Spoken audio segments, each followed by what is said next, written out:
ದಶಕಗಳ ಇತಿಹಾಸವಿರುವ ಕಾವೇರಿ ನದಿ ನೀರು ಹಂಚಿಕೆ ವಿವಾದಕ್ಕೆ ಸಂಬಂಧಿಸಿದಂತೆ ಈಗ ಮತ್ತೊಂದು ದೊಡ್ಡ ರಾಜತಾಂತ್ರಿಕ ಬೆಳವಣಿಗೆ ಲಕ್ಷಣಗಳು ಕಂಡುಬರ್ತಿವೆ.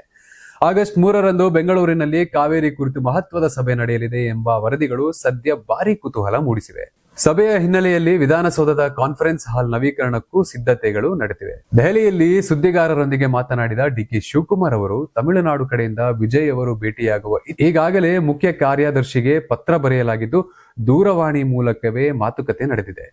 ಇಷ್ಟೇ ಅಲ್ಲದೆ ಕಾವೇರಿ ಜಲಾನಯನ ಪ್ರದೇಶದಲ್ಲಿ ಉಂಟಾಗಿರುವ ಬರ ಪರಿಸ್ಥಿತಿಯ ವಾಸ್ತವವನ್ನು ಸ್ವತಃ ಕಣ್ಣಾರೆ ಕಾಣಲು ವೈಮಾನಿಕ ಸಮೀಕ್ಷೆಗೆ ಹೆಲಿಕಾಪ್ಟರ್ ವ್ಯವಸ್ಥೆ ಮಾಡುವುದಾಗಿಯೂ ಡಿಕೆ ಶಿವಕುಮಾರ್ ತಿಳಿಸಿದ್ದಾರೆ.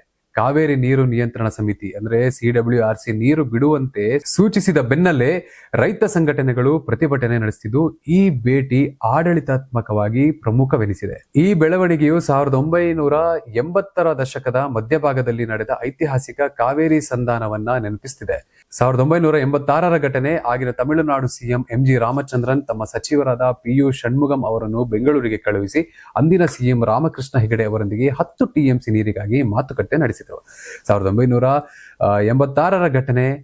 ತಮಿಳುನಾಡಿನ ಸಚಿವ KKSR ರಾಮಚಂದ್ರನ್ ಅವರು ಅಂದಿನ ನೀರಾವರಿ ಸಚಿವ HD ಕುಮಾರಸ್ವಾಮಿ ಅವರನ್ನ ಭೇಟಿಯಾಗಿದ್ದಾಗ ಕರ್ನಾಟಕವು ನೀರಿನ ಪ್ರತಿಯಾಗಿ ವಿದ್ಯುತ್ ಪೂರೈಸುವಂತೆ ಷರತ್ತು ವಿಧಿಸಿ ನೀರು ಬಿಡುಗಡೆ ಮಾಡಲು ಒಪ್ಪಿಕೊಂಡಿತು. ದಶಕಗಳ ಹಿಂದೆ ಸಚಿವರ ಮಟ್ಟದಲ್ಲಿ ನಡೆದಿದ್ದ ಈ ಕೊಡುಕೊಳ್ಳುವಿಕೆ ಸಂಧಾನದ ಇತಿಹಾಸವೇ ಈಗ ಮತ್ತೆ ಮರುಕಳಿಸುತ್ತಿದೆ ಎಂಬ ಪ್ರಶ್ನೆ ಎದ್ದಿದೆ.